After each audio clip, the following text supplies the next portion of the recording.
Vamos começar então mais um estudo do Evangelho segundo o Espiritismo, dessa semana, capítulo 21, o tópico 8, os falsos profetas. Kardec, na sua preocupação de transcrever a moral do Cristo, na forma em que o Espiritismo resgata dos antigos e dos primeiros cristãos, então ele se volta para os falsos profetas. Isso é parte do sermão profético de Jesus, principalmente do Evangelho de Mateus, em que ele já nos alerta que nesses tempos futuros, que no Espiritismo nós acreditamos ser agora, viriam vários espíritos com algum grau de paranormalidade ou mediunidade, que se sentiriam sintonizados com mensagens privilegiadas para alertar a humanidade, mas num sentido negativo, no sentido de amedrontar, no sentido de causar pânico, instabilidade. E por meio disso, muitas vezes envoltos em mistificadores, espíritos mal intencionados, que poderiam, por conseguinte, afetar a nossa instabilidade, causando sensações de desesperança e mecanismos de defesa exagerada, podendo levar, inclusive, às guerras. Então, falso profeta, ele é aquele espírito que tem algum grau de percepção extrasensorial, de percepção do mundo dos espíritos, de percepção e intercâmbio com espíritos que com ele se comunicam. São daquilo que a gente diz que estão desencarnados, são espíritos desencarnados que com ele se comunicam. Essa comunicação, ela é muito similar à mediunidade, ela pode ser por vidência, pode ser por audição, por comunicação simples, pode ser por psicografia, pode ser pelas características normais que a gente conhece de mediunidade. Mas no que ele se difere de um médium convencional? É a intenção. E é também o preparo, o estágio de comunicação que ele estabelece e de compromisso com a verdade. Porque nós todos, que somos médiuns, comunicantes principalmente, nós temos esse compromisso. A gente sabe que no final das contas, a gente pode interferir nas mensagens, porque nós somos humanos, né? E nós temos o animismo. Vocês já ouviram falar que tanto Chico Xavier quanto o Divaldo, quando começaram a trajetória mediúnica deles, os guias espirituais pediram às vezes para eles escreverem páginas e mais páginas, e depois mandaram jogar tudo fora. E eles ficaram espantados com isso, né? A própria Ivone do Amaral Pereira também não conseguiu aproveitar boa parte do que ela escreveu de Memórias de um Suicida, que foi o primeiro livro psicografado, né? Esse livro foi revisado 3 vezes antes de ser publicado. Inclusive, no final, por Bezerra de Menezes e Leon Denis, né? Teve 3 revisões, sendo a última por esses 2 espíritos. Então, o que acontece? A mediunidade é algo necessário, porque a gente não tem um instrumento de intercâmbio que fale com os espíritos, que possa nos proporcionar algo seguro. Hoje, a gente não tem uma tecnologia, né, de comunicação com os espíritos, então a gente precisa recorrer à mediunidade, mas, por outro lado, cabe ao médium a responsabilidade do compromisso espiritual com a verdade, de verificar, como fez Kardec, se essa mensagem, de fato, ela é verdadeira. E qual a intenção desse espírito comunicante? E se esse espírito também é aquele que está nomeado ali na mensagem. Porque pode ser um mistificador. É muito fácil para alguém se aproximar de nós, sem que a gente esteja vendo, e dar o nome que quiser, né? Por isso que a gente vê, às vezes, de uma forma até assustadora, mensagens de pessoas que dizem fazer o Evangelho de Jesus. E a mensagem até pode ser bonita, pode ter um conteúdo interessante. Mas ora, gente, se Jesus quisesse escrever o seu próprio evangelho, ele teria feito lá atrás. Ele não precisava esperar 2000 anos. Na verdade, com o poder que Jesus tem, ele poderia simplesmente materializar o livro, ou um vídeo, ou aparecer para todos nós. Jesus não precisa de médium. O médium é o caminho normal do espírito abnegado que procura trabalhar em favor da evolução do próprio médium. Então ele tem um espírito que é um guia, um mentor, que vem para acompanhar esse espírito devedor, esse espírito que se sente talvez embanhado nesse papel, muito raramente numa missão, né, como foi o Chico, de vir trazer relatos, experiências, circunstâncias ligadas, associadas à própria condição reveladora da mediunidade. Só que, no final dos tempos, como nos diz essa revelação do Evangelho, muitas pessoas se sentem imbuídas, investidas desse papel. E quando a gente vai hoje para as redes sociais, quando a gente vai hoje para o YouTube, por exemplo, né, ou Instagram, é impressionante o número de pessoas que se vestiram desse papel e comunicam coisas assustadoras, que falam de tantas tragédias, tantas catástrofes, citando o nome de pessoas e personagens, né, datas, dando detalhes desses eventos. Só que a gente muitas vezes não consegue avaliar a real intenção que elas têm. E por que eu estou questionando isso? Porque muitas delas fazem dessa paranormalidade ou mediunidade uma fonte de renda, ou um canal de projeção da própria imagem, de divulgação por vaidade e orgulho da própria imagem. Às vezes somos três: orgulho, vaidade e intenção de riqueza. E se há esses três aspectos somados, nós temos que ter uma desconfiança se esse médium ou paranormal, de fato, tem um compromisso com a verdade. Por que eu estou ressaltando aqui paranormal e médium? O paranormal, ele traz uma característica que pode ser ele interagindo através de uma sensibilidade. Então, além dos 5 sentidos normais, ele pode trazer um grau de interferência, de comunicação, de inteligência, que transpõe as nossas barreiras físicas convencionais. Ele não precisa ter um mistificador, ele não precisa ter ninguém. Ele pode, por exemplo, transitar na zona do espaço-tempo. Ele consegue, às vezes, sentir o futuro, como muitos animais sentem. Os animais, antes de um terremoto, eles saem correndo daquele lugar onde o terremoto vai acontecer.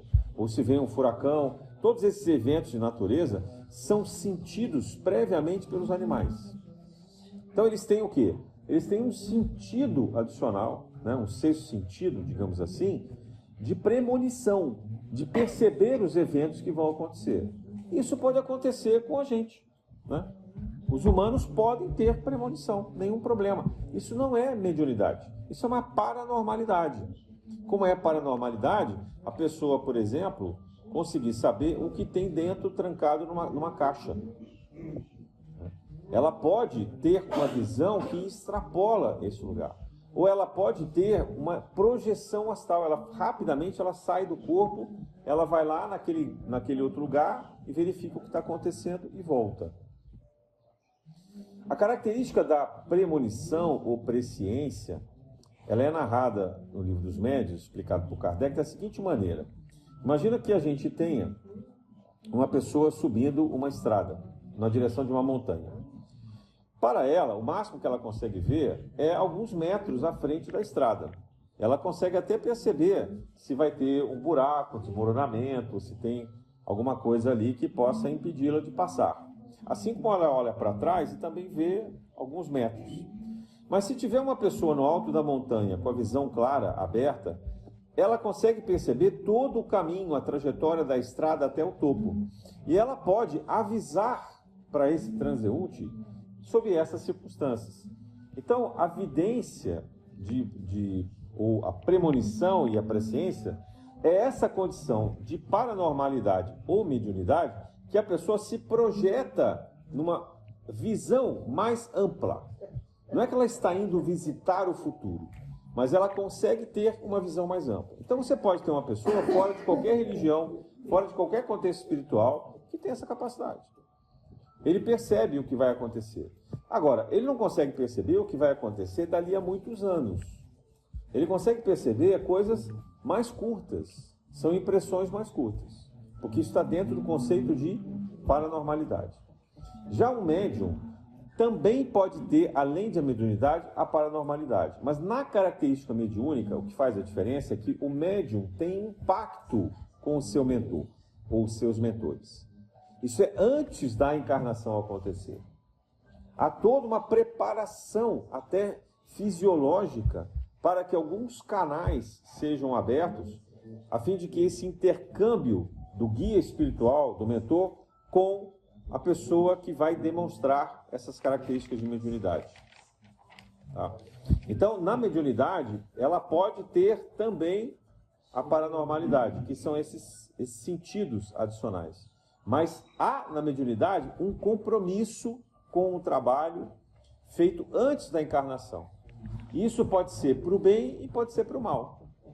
Porque não pensem vocês que os espíritos trevosos não têm médiuns. Tem muitos. Muitos governantes são nada mais nada menos do que marionetes dos espíritos trevosos. No sentido negativo da mediunidade. Se deixam levar por decisões e comandos desses espíritos trevosos que são obsessores. Que a gente já conhece por essa palavra.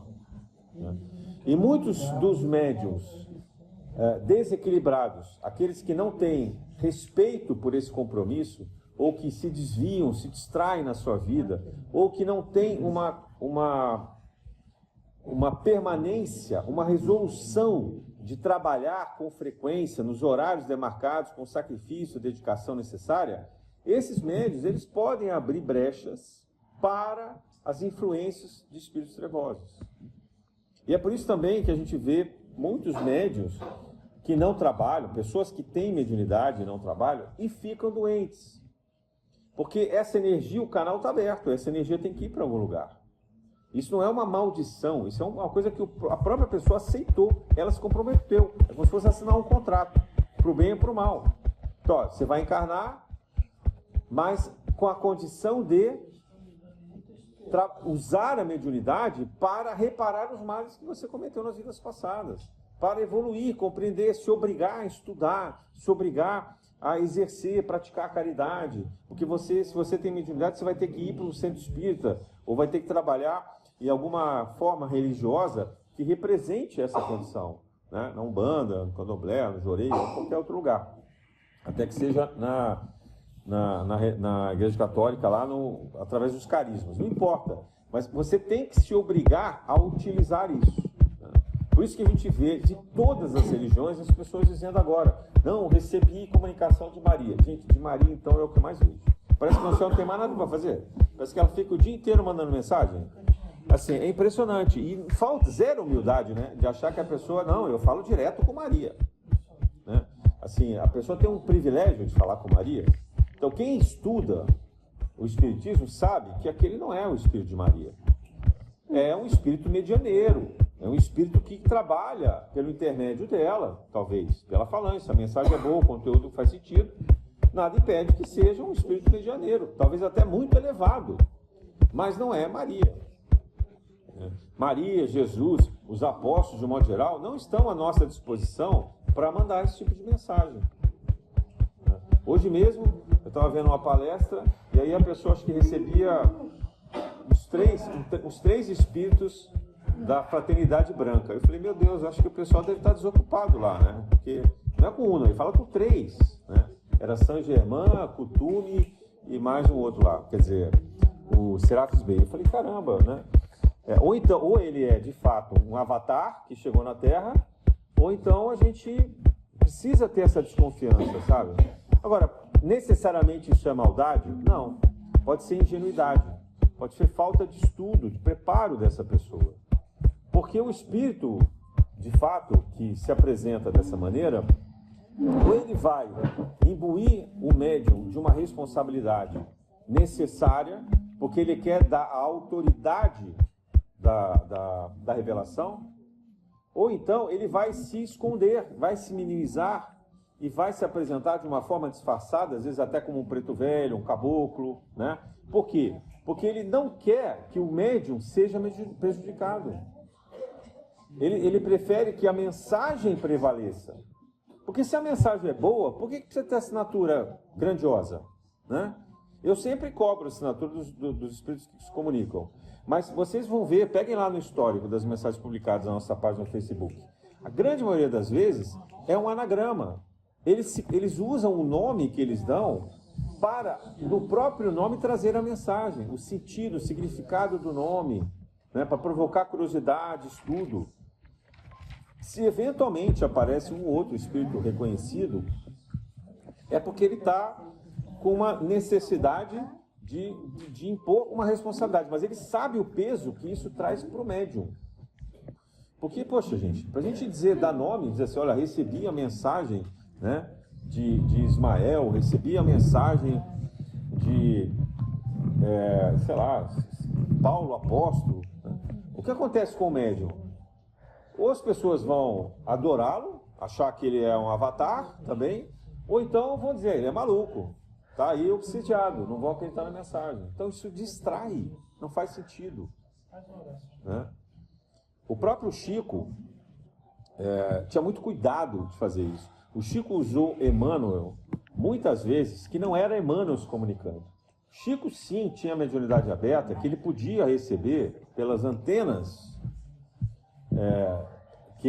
do aparelho psíquico que ele trouxe, né, e que ele conseguiu criar na Terra, pela humildade, dedicação, simplicidade, compromisso com a verdade, ele conseguia se comunicar com as esferas mais elevadas. Mas ele usava Emmanuel como ponto de propósito, para que isso não engrandecesse, para que isso não envaidecesse. Então, a primeira coisa que a gente tem que olhar quando a gente procura saber se a pessoa é um falso profeta, ou seja, um falso comunicante, né, é saber o seguinte: tem uma assinatura ali reconhecida, famosa? Por que que tem isso? Né? Será que há necessidade dessa revelação? E se houver, a gente precisa fazer um filtro no conteúdo. A segunda coisa é o conteúdo. E a terceira coisa é o seguinte: tem dinheiro envolvido? Tem vaidade, orgulho? Se tiver, se tiver orgulho e vaidade, dinheiro envolvido, aí já até esquece o conteúdo. Porque o mistificador também é capaz de começar dando mensagens coerentes, consistentes, de bom conteúdo, para nos pegar lá na frente e dizer assim: agora já está todo mundo acreditando em mim e agora eu vou falar alguma coisa que é mentira, que é falsa, para enganar as pessoas. Esse é o mistificador. O mistificador é muito inteligente, muito hábil, muito hábil. E ele vai conduzindo de tal forma para que a gente seja enganado. E aí, cabe ao próprio médium, por fim, fazer um julgamento de valor. Talvez perguntar para outros médios, verificar, por exemplo, se essa mensagem que ele recebeu, se é coerente com mensagens que estão sendo trazidas por outros médios, de outras localidades, com que ele nem se relaciona, que ele sequer o conhece. Porque se a mensagem for coerente, se a mensagem tiver um significado, se você olhar o Evangelho e ela fizer sentido, então é possível que a mensagem seja real. Porque nada impede que os espíritos valorosos venham nos visitar e deem as suas mensagens. Nada impede. Mas a pergunta é: por que eles vão se dispor a fazer isso e se apresentar, dando nome, o próprio nome deles, se eles não são vaidosos? Então, de novo, tem que haver ali um peso, uma relevância de alguma coisa. O que a gente vê também, às vezes, são espíritos até conhecidos, que não são tão evoluídos assim. Por exemplo, desencarna um político ou um artista famoso e ele sente uma necessidade muito grande de falar sobre destino da nação, ou se ele quer alertar as pessoas sobre algum evento, alguma coisa que ele aqui na Terra vivenciou, etc. Ok, essa comunicação pode acontecer. Porque aí o espírito está muito necessitado de trazer essa mensagem. E ele pode se apresentar dessa maneira. Mas ele é um espírito que está num nível intermediário. Ele pode até ser muito esclarecido e tal, mas ele não está lá na sexta dimensão, não está na sétima dimensão. Entendeu? Ele está ali entre a quarta e a quinta. Né? Então, ok, ele trazer isso. Mas também não é comum. Então a gente precisa prestar atenção, porque tudo isso está distraindo demais a gente. Está distraindo demais. Eu, às vezes, sigo alguns médiuns de propósito que ficam fazendo esses perfis, porque eu quero saber o que as pessoas estão ouvindo. Quero ver que tipo de medo. Mas eu não gosto, gente. Eu vou te falar que eu, às vezes, sinto até uma coisa meio negativa só de ouvir esses canais. Mas eu conheço os 2 ou 3 desses médiuns que eu olho para eles e falo assim, caramba, eles estão super bem intencionados. Eles são pessoas sérias, estão dedicados. Mas eles estão perdidos. E a gente não sabe o quanto tem de mistificador ali atrás, porque às vezes esse mistificador só vai se apresentar lá na frente. Ele está ludibriando aquele médium. E é difícil de reconhecer. Eu peço até que vocês fiquem atentos, porque se em algum momento vocês sentirem que eu fiz aqui alguma mensagem, alguma coisa que não está clara, ou que não está coerente, que fere o Evangelho, ou que demonstre de alguma forma que eu queira aparecer ou me vai descer disso, por favor, me chame a atenção disso. Porque eu não sou perfeito. E o nosso papel é ir evoluindo. Né? E eu acho que uma das coisas que essa casa tem de bom é que a gente se expõe. A gente fala as mensagens que recebeu. Para que isso também sirva de crivo, de análise daqueles que estão aqui. Porque às vezes um vai dizer assim, eu também vi, senti isso daqui, né? Eu também tive essa mesma sensação. Às vezes as mensagens são complementares ou são parecidas.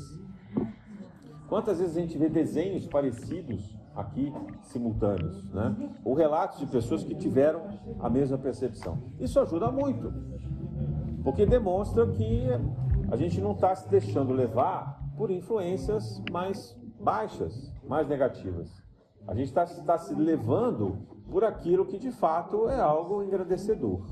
Né? E isso é o momento mais maravilhoso que existe. É quando a mensagem chega uníssona. Ela é igual para todo mundo. Né? Todo mundo percebe a sua maneira isso que está acontecendo. Então, mas ao mesmo tempo em que a gente vê falsos profetas, também a gente vê profetas que são verdadeiros, que estão compromissados com a verdade, que estão nos alertando sobre esse momento de transição planetária, porque a gente também tem que se preparar para isso. Né? Só que a diferença é assim, o falso profeta vai dizer para vocês, se preparem porque vai acontecer um terremoto, depois uma tsunami e vai destruir vários países, eu estou vendo aqui a calamidade, milhares de pessoas morrendo, fugindo, sofrendo, animais. Essa é a descrição do falso profeta. Aí eu vou pegar a mesma cena, dizer para vocês o que é de um profeta verdadeiro, de um médium trabalhando no bem e na fraternidade. Gente, pode ser que aconteça um evento aí mais dramático. A Terra está se movimentando, está se agitando. Alguns países estão mais sujeitos a isso, mas vocês conhecem a lei de causa e efeito. Vamos preparar o nosso coração, fazer orações, vibrar, se preparar até, eventualmente, para acolher, receber solidariamente algumas pessoas que necessitem disso. Né? Então vamos ficar em casa, orar e vigiar. Pronto, essa é a mensagem de um espírito valoroso no trabalho mediúnico. Não dá medo em ninguém, não dá nada. Diz assim, olha, se preparem. Né? O Ariel trouxe, a semana passada, 2 mensagens que falam um pouco desse momento astronômico que a gente está vivendo. Em uma delas, a gente viu a notícia de... seria um segundo sol, né? Chamado pela tradição como Nêmesis. Então, assim, que fala que o Sol, na formação do nosso sistema solar, nos primórdios da galáxia, da criação desse nosso universo, ele tinha uma outra estrela. Nós tínhamos um sistema binário, que é muito comum, tá? Se vocês forem estudar astronomia, vocês vão ver que tem muitos sistemas solares que são binários. O sistema que Emmanuel diz de Capela, né, que nós todos viemos no Caminho da Luz, Edgar Armon também narra isso, era um sistema binário, portanto com duas estrelas. Isso é muito comum. O sistema de Sírius tem 3 estrelas. 2 estrelas grandes e uma estrela menor, que seria talvez o tamanho de Júpiter, sei lá. Então é muito comum ter um sistema binário. O que ele estava dizendo é o seguinte, que lá atrás, então, nos primórdios, nós éramos um sistema binário, mas por um evento astronômico, esse segundo Sol se afastou do nosso Sol. Ou fomos nós que nos afastamos dele, não dá para saber. Mas houve um afastamento. E esse segundo Sol, então, assumiu uma órbita perpendicular. Então, ele se afastou, mas em algum momento, na volta que ele dá dentro do próprio eixo, da órbita que ele faz, ele passa perto das fronteiras do nosso sistema solar. E isso acontece aproximadamente a cada 26 mil anos. Teve um cientista, que alguns anos atrás, levantou essa hipótese. Falou, olha, aquilo que está lá na mitologia tem grande chance de ser verdade. Porque, de fato, a cada 26 mil anos, a gente observa alguns eventos que interferem e reorganizam um pouco a órbita dos planetas, às vezes até provocam algumas mudanças maiores, que podem explicar esses eventos. Faria algum sentido, né? O Emmanuel também nos chega a dizer que a cada 26 mil anos as raças são reorganizadas. Então, por exemplo, nós já estamos na 5ª raça, né? Houve 2 raças não encarnadas de espíritos na Terra, ciclos de 26 mil anos, né? Depois houve a raça lemuriana, que ela começou no astral, mas ela fez o primeiro grau de encarnação na Terra. E depois ela desapareceu e veio a raça Atlante. Na raça Atlante também durou aproximadamente 26 mil anos, aí vieram os capelinos.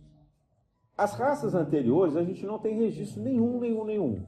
A raça de Atlântida tem alguns resquícios, quando a gente vê gigantes, estão os gigantes narrados na Bíblia, estão narrados nos mitos, já encontraram, né, esqueletos de gigantes, eles não gostam muito de divulgar isso, mas está lá, existiu. Isso aí tem resquícios da criação da época de Atlântida. Mas a Atlântida desapareceu aproximadamente há 10 mil anos, né? Terminou de desaparecer há aproximadamente 10 mil anos da época de Homero. Então, assim, nós estamos falando de 14, mais ou menos 14 mil anos, vamos dizer, né? Então faz muito tempo, né? Mas, de qualquer maneira, o que interessa para nós é que há uma possibilidade, de fato, de existir um Sol perpendicular a nós. Então ele chama a atenção e fala assim, olha, já que a ciência descobriu, apesar de não ter divulgado, mas já que ela descobriu, divulgou assim discretamente, eu posso falar. Então, prestem atenção em Nêmesis, prestem atenção. Verifiquem que ele pode estar próximo, né? Pode estar nessa época aproximada de passar perto de nós. E isso pode fazer alguns movimentos, né? Então, isso foi uma mensagem. A segunda mensagem que veio, que foi a semana passada, ele estava dizendo o seguinte, que um astro intruso se aproximaria do nosso sistema, e aí deu a entender que não era Nêmesis, era um outro astro, se aproximaria do nosso sistema solar, e que ele exerceria um efeito magnético atrator. Quem falou isso primeiro, há muitos anos atrás, acho que na década de 80, se não me falha a memória, foi Ramatiz, dizendo que isso chegaria até o final do milênio. Não aconteceu lá, mas até aí os tempos são relativos, né? Ramatiz falou sobre isso, O Chico fez uma longa entrevista que eu publiquei nessa semana, nessa mensagem, está lá no Facebook, o link, dizendo que era importante que a gente estudasse, prestasse atenção nessa mensagem, associando sempre os estudos da pesquisa científica. Claro, faz todo sentido, né? Então, mesmo uma mensagem vinda de um médium respeitado como Hercílio Mais, e por um espírito também respeitado como a Amatiz, Chico e Emmanuel recomendam que a gente analise a mensagem com o paralelo da ciência, naquilo que a ciência divulgar, obviamente, né? Quando o Ariel traz essa mensagem hoje, né, cerca de 40 anos depois, o que isso indica para a gente? É como se ele estivesse fazendo um ajuste temporal, dizendo, olha, sabe aquilo que o Ramatiz disse lá atrás? Então, tá para acontecer por agora. Agora, a gente imaginar cientificamente, né, não dá para chegar um astro, e aí um astro pode ser tanto uma estrela, quanto um planeta, quanto um cometa, né, como qualquer coisa que seja extragaláctico, que está vindo por aqui. Mas, assim, não é que nem fantasia, desenho ou filme de ficção científica, que ele vai apontar uma luz e vai sugar todo mundo e a gente vai conversar, ver as perninhas andando no céu. Não é isso. Não é isso. A gente precisa tomar cuidado na interpretação dessas mensagens. E aí, às vezes, a gente está preocupado com o falso profeta, mas a gente lê um bom profeta, só que da forma errada. Sim. Não é que os eventos serão desses fenômenos que irão nos chocar dessa maneira. Quando Ariel fala sobre um astro atrator, né, o que isso significa? Que os espíritos desencarnados podem ser conduzidos magneticamente para esse astro, funcionando como uma nave. E dali eles vão para Quiron, vão para outros planetas, para onde for. É um meio de transporte astronômico. Então é perfeitamente compreensível e cientificamente razoável que isso pudesse acontecer, né? Pode ser que no entorno desse astro haja uma série de naves que vão fazer o papel desse transporte mais imediato. Então isso é uma coisa importante para a gente saber, né? Então, o fato da gente, às vezes, ver uma profecia, ou o que tiver no Apocalipse, etc., a gente não pode se deixar levar por fantasia. Nós temos que tentar usar a nossa fé raciocinada, a gente tem que usar a razão. Nem sempre é fácil entender. Eu nem me arrisco a interpretar, não me arrisco a interpretar o Apocalipse, por exemplo. Não arrisco. Por quê? João escreveu o Apocalipse há 2000 anos atrás, numa linguagem que era própria judaica, da cultura judaica, pelo vocabulário que ele tinha. Ele não tinha absolutamente nada relacionado à tecnologia que nós temos hoje. Então, quando ele fala lá em cavalos de fogo, toda a simbologia que ele está utilizando é a simbologia que ele tinha, o vocabulário que ele tinha. E já era difícil interpretar o Apocalipse naquela época. Imagina hoje. Então, eu não me arrisco a estudar o Apocalipse. E todo mundo que eu vejo interpretando o Apocalipse, eu desconfio. Porque ou essa pessoa vai ter uma clareza mediúnica reveladora realmente, de um espírito iluminado que possa traduzir essa simbologia toda, ou então, aquilo é palpite. Então, qualquer pessoa que fala para mim sobre o Apocalipse, ela tem muita chance de ficar carimbada para mim como falso profeta. E pode até estar muito bem intencionado, mas que aquela mensagem, se ela é verdadeira ou não. Então, a gente vê, pega Apocalipse, pega Nostradamus, pega aquela... Esqueci agora, tem uma russa lá que também fala toda hora dela. Assim, profecia é uma coisa que deve servir de alerta. Mas você acertar o tempo, o momento, a forma exata que isso vai acontecer, né? Eu fico satisfeito com a ideia do Sermão Profético de Jesus, dizendo assim: atentai para os perigos da transição planetária. Vai ter um monte de gente trazendo fake news, falando bobagem, colocando medo, alarmando as pessoas, falando sobre o fim dos tempos, do mundo. Não haverá final do mundo. Não tem final do mundo. Agora, gente, se alguém vai dizer para nós que a gente vai morrer, isso é novidade? Dizer para mim que eu vou morrer, ou que eu vou desencarnar, não é novidade nenhuma. Agora, se alguém me perguntar assim, você quer saber quando você vai morrer, quando é que você vai desencarnar? Eu vou dizer, não, não quero. Prefiro não saber. Porque senão eu não vou pensar em mais nada.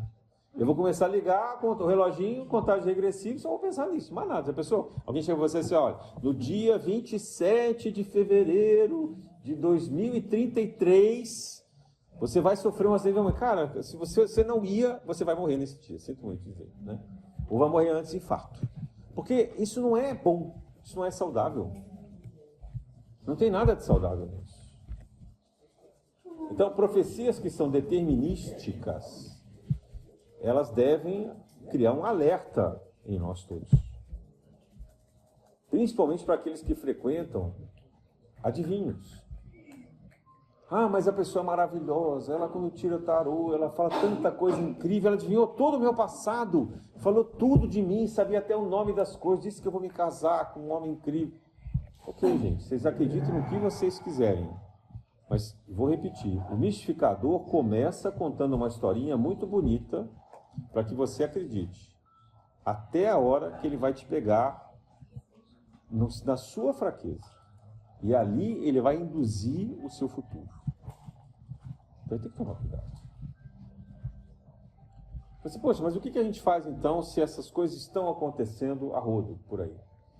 Ué, a gente filtra. Né?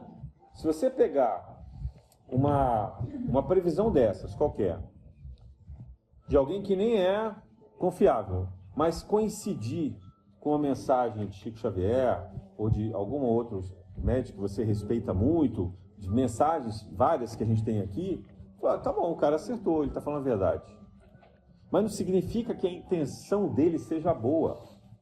Não significa que o propósito, o comprometimento dele seja com a verdade e com o bem da humanidade. E também não significa que mesmo que todo mundo acerte a profecia, que ela não possa mudar. Porque Deus é misericórdia. Deus é misericórdia.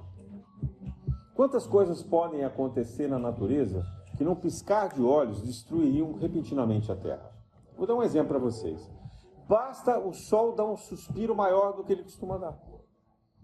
Se ele mandar uma flama maior do que vem, um flare maior do que costuma vir para cá, destrói a Terra, destrói Vênus, destrói Mercúrio, destrói até Marte.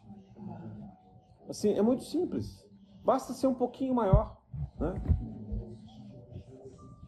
Basta que haja um meteoro que bata na Lua, desviando um pouquinho a órbita dela, oscilando a órbita dela, para que todo o nosso sistema aqui se modifique. Basta que um vulcão gigante, seja na Itália, seja lá na América do Norte, resolva entrar em erupção, para que a Terra inteira seja coberta por fuligem, e nós não vamos ficar em 3 dias na escuridão. Provavelmente a gente vai ficar por algumas centenas de anos. E o clima vai todo se congelar. Então, assim, a natureza, ela é, ao mesmo tempo, frágil e segura. Por que segura?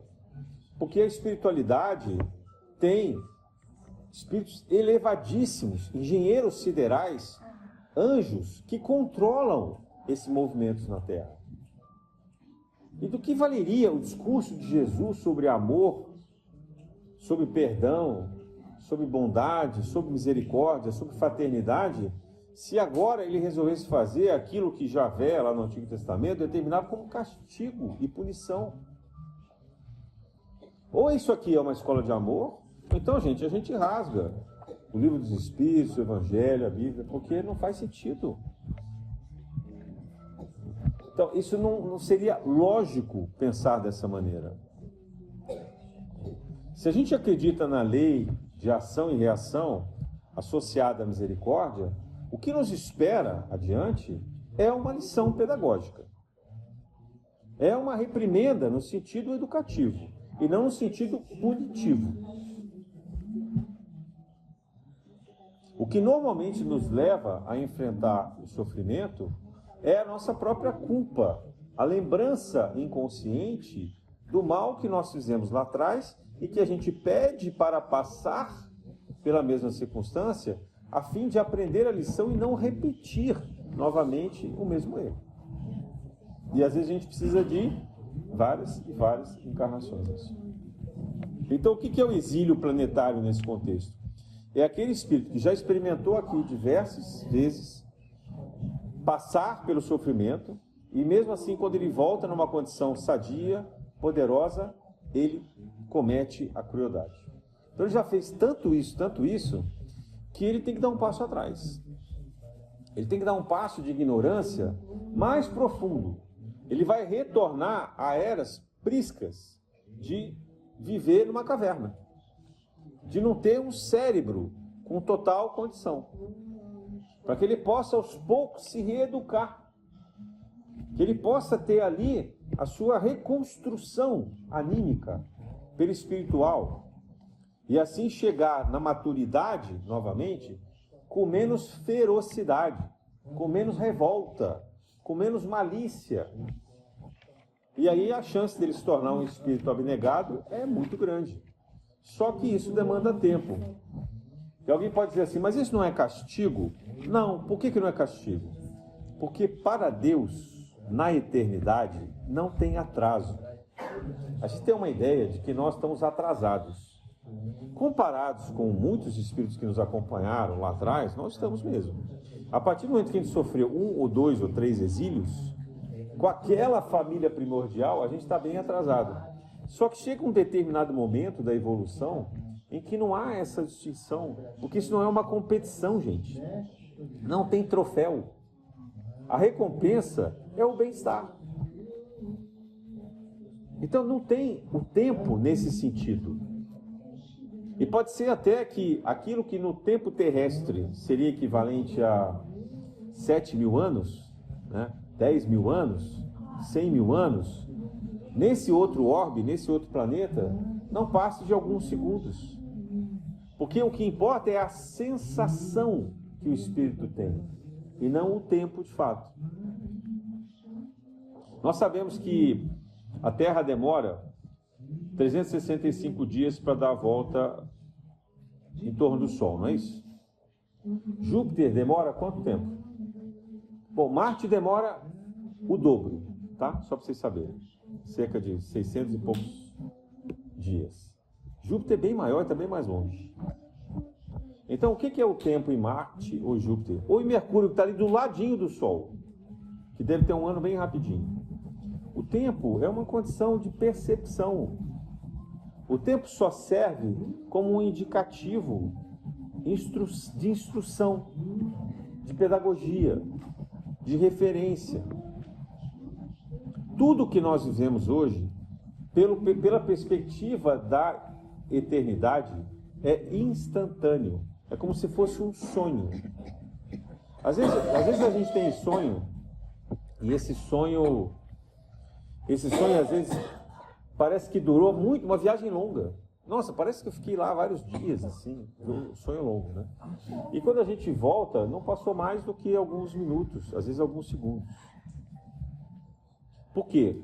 O tempo na espiritualidade não é o mesmo tempo da Terra. A gente tem diversos relatos de espíritos que ficam adormecidos quando desencarnam, que para eles passaram séculos. Eles estão lá dormindo, espiritualidade protegendo, eles sentem como se fosse um pesadelo, vivendo toda uma encarnação, mas não passa de sonho.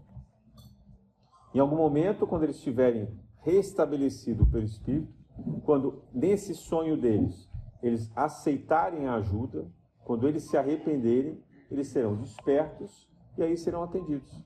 Mas o tempo terreno pode ter passado 2 anos, 10 anos, 30 anos, mas não séculos. Ou, por outro lado, pode ser que aconteça o inverso, né? Que lá tenha decorrido um tempo muito rápido, mas que aqui na Terra foi extremamente longo. Por isso também que a gente costuma dizer que que o espírito, quanto mais evoluído, ele tende a encarnar menos, com intervalos maiores. Porque ele quer aproveitar o tempo na espiritualidade para estudar, se preparar. Ele falou, minha próxima encarnação eu vou ser médico. Ele vai passar 300 anos estudando medicina. Porque ele pode fazer isso, ele pode escolher. Ele também tem que esperar a reorganização familiar dele. Tem que esperar que as pessoas com quem ele vai conviver que coincidam o tempo de reencarnação. Então, o espírito que um pouquinho mais esclarecido, ele vai manejar isso com calma, sem muita pressa. Agora, um espírito muito necessitado, ele desencarnou, ele já quer encarnar de novo. Porque ele está tão culpado, ele está tão atormentado, que ele precisa desse amparo. Ele precisa se render a isso.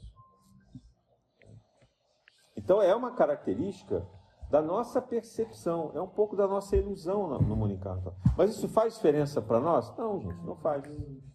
Tem uma passagem na Bíblia que diz assim, Pedro depois reproduz também, que para Deus 1000 anos é como um dia e um dia é como 1000 anos. Por quê? O sopro divino, o tempo divino, ele é diferente do nosso. Por isso que é difícil para alguém, seja ele paranormal ou médium, acertar no tempo.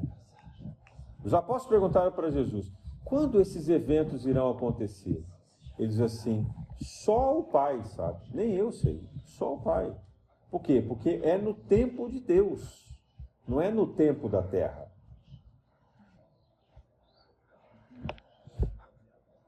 E é por isso que a transição planetária, ela é elástica também. Ela pode estender ou ela pode diminuir. Muitos dos eventos que iriam acontecer no final do século passado, os Espíritos nos contam que foram adiados.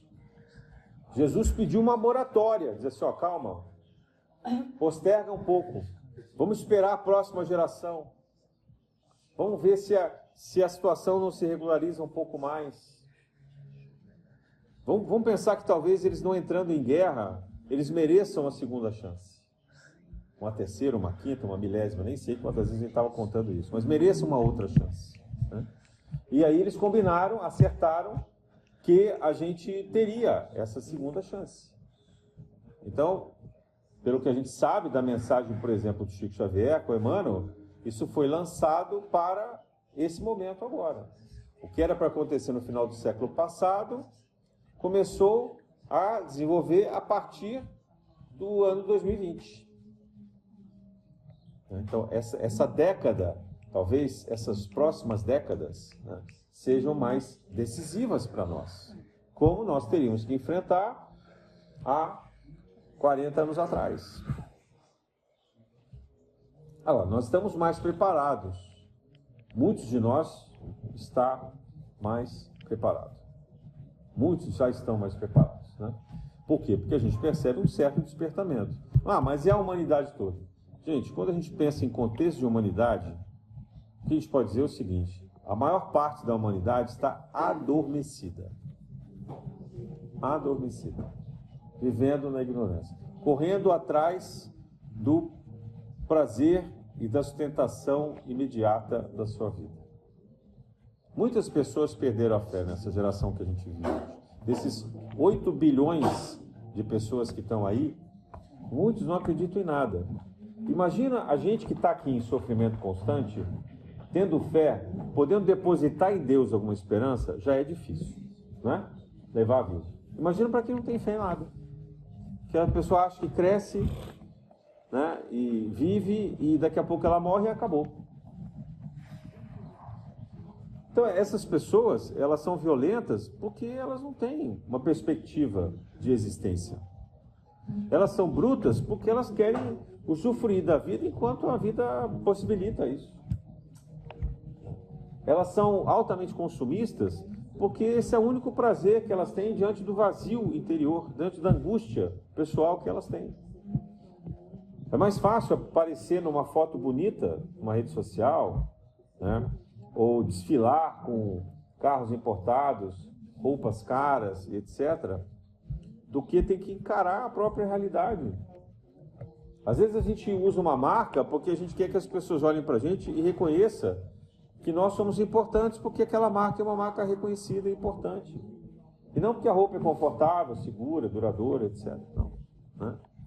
Então, quando a gente está levado por esses pensamentos, a gente descobre uma outra categoria de falsos profetas, que são aqueles que não usam as previsões, as predições, que simplesmente nos induzem para um futuro de sofrimento sem que a gente perceba.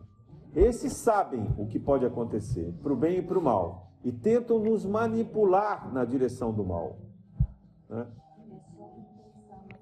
Quando a gente vê o relógio, existe um relógio mundial que eles calculam a hipótese da Terceira Guerra Mundial. Aí dizem os estudiosos, né, que trabalham com isso, que a gente estaria a menos de 5 minutos da meia-noite. Quer dizer, meia-noite seria a Terceira Guerra Mundial, né? E aí agora, então, nesses meses, a gente já está lá nos segundos, né? Tá, tudo bem, a gente pode até chegar em um segundo, mas para quem tem fé, vai dizer assim, não haverá a Terceira Guerra Mundial no sentido de uma catástrofe que vai destruir o planeta. Pode até ser que destrua o território daqueles que vão provocar essa guerra. Mas uma catástrofe, uma hecatombe mundial, isso não vai acontecer, porque haverá uma intervenção. Haverá uma intervenção. O livre-arbítrio não permite mais que a humanidade, nesse estágio, que a Terra passe por isso. Agora, vocês não precisam acreditar em mim. Vão buscar as mensagens dos profetas bons que estão dizendo isso. Vão interpretar o Evangelho. Porque tem muita gente que está nessa linha de falsos profetas dizendo o contrário. Vai ter uma catástrofe. Até para minha sanidade mental, eu prefiro acreditar que não vai ter. Porque se eu vou morrer mesmo, por que eu vou ficar sonhando com essa guerra, gente? Por que eu vou ficar alimentando essa imagem? Assim, o que importa para a gente? Pensem nisso. No que vocês estão dirigindo os seus sonhos, os seus pensamentos? Porque se é mais em tristeza e sofrimento, o que vocês esperam colher? Nós temos que vibrar em alegria, em contentamento, em coisas boas. Olha para o agora, o que está ao seu alcance. Olha para o bem que se pode fazer. Já é uma grande vitória. Todos nós aqui temos saído das nossas casas e reservamos esse dia, esse horário, para ouvir uma mensagem positiva. Para trocar fluidos espirituais, né? Para receber o passe, para orar pelo bem da humanidade, para pedir a intervenção por pessoas que necessitam do apoio e do amparo. Isso já é um gesto grandioso. E nós precisamos fazer mais disso ao longo da semana. Por quê? Não está fácil. Não está fácil. Imagine que vocês escolheram morar ao lado de um lugar que haja muito barulho, muita movimentação. Tem festa quase toda semana, festa de criança, festa de adulto, muita gente na rua, muita gente bebendo, usando droga e etc. Como é a vibração da sua casa? A chance de ter uma perturbação na sua casa é muito grande. Porque a influência disso, assim tão próximo, né, pode provocar realmente um embaralhamento dessas energias. Um ataque muito grande. Pense em termos espirituais. Vários espíritos de baixa vibração vão ficar frequentando ali no entorno da sua casa. A chance de você ser atacado por isso é muito grande. É assim que vivem muitos espíritos aqui encarnados, por exemplo, que atuam nas comunidades, que só podem morar lá porque não tem dinheiro para viver. Imagina a prova dessas pessoas, né? Com aquela intensidade de tiroteios, metralhadora, fuzil, a intensidade de bailes funks, da sexualidade exposta, da drogadição, né? Então, essa é a prova dessas pessoas. Então, Deus vai olhar a condição de sobrevivência dessas pessoas a partir do ambiente. Agora, aquele outro que tem a possibilidade de viver num lugar silencioso, seguro, amparado, confortável, é a parábola dos talentos, gente. Se você ganhou mais, você vai ser cobrado mais. Aquele que está numa condição muito exposta vai ser cobrado menos. Porque é difícil, às vezes, para aquela pessoa conseguir desenvolver amorosidade, serenidade, tolerância, porque ela está muito exposta. Só que nesse momento planetário, a gente está muito exposto, em geral. Porque a comunicação faz que a gente esteja exposto. Os eventos críticos estão acontecendo a milhares ou até milhões de quilômetros daqui, né? Distâncias assim, gigantescas. Mas a notícia chega aqui em instantes, com imagens. E aí a gente começa a sentir a pressão disso. E tem duas coisas que a gente pode fazer nessa hora. Ou entrar nessa vibração, ou parar, fazer uma prece, pedir para que essa vibração se modifique. E com isso a gente se eleva. Então, lidar com falsas profecias tem muito a ver com a condição da frequência que a gente pensa, que a gente atua. E ter disciplina para isso. Ter disciplina. Jesus, quando chamou Pedro, Tiago e João para ir ao Monte Tabor, onde aconteceu a transfiguração, ele dá bronca, porque ele volta para ver como eles estavam, ele pede para eles, fiquem orando. E aí quando ele volta, eles estão dormindo. E ele chama a atenção deles. Ele disse, olha, eu pedi para vocês vigiarem e orarem. Ali era literalmente, fiquem olhando, né, como é que estão as coisas aí. Fiquem atentos e vigília. O que é o estado de vigília? O estado de atenção. Vigiar não é ficar olhando, saber se está chegando alguém. É estar em vigília. Ficar atento, acordado. E aí eles chegam, Jesus chega e eles estão dormindo. Então, enquanto você está dormindo, você não está nem vigiando e não está nem orando. Então, será que nós estamos adormecidos também? Porque uma boa parte da humanidade está adormecida. Será que nós estamos adormecidos? Esse é o pedido que a espiritualidade nos faz. Estar vigilantes, atentos a esses acontecimentos. Observando isso. Orando para que esses acontecimentos se modifiquem, se elevem. Que as lições sejam definitivamente aprendidas e que a gente possa viver num tempo de regeneração. Um tempo de fraternidade, onde não haja mais essa violência, que não haja mais esse sofrimento. Que as descobertas científicas possam nos levar a um outro patamar de conforto, de segurança, de bem-estar, de igualdade. E não viver nessa barreira social imensa, onde as pessoas são levadas pelo próprio egoísmo, porque às vezes não veem alternativas e vivem no salve-se quem puder, ao invés do amar ao próximo como a si mesmo. Na graça de Deus.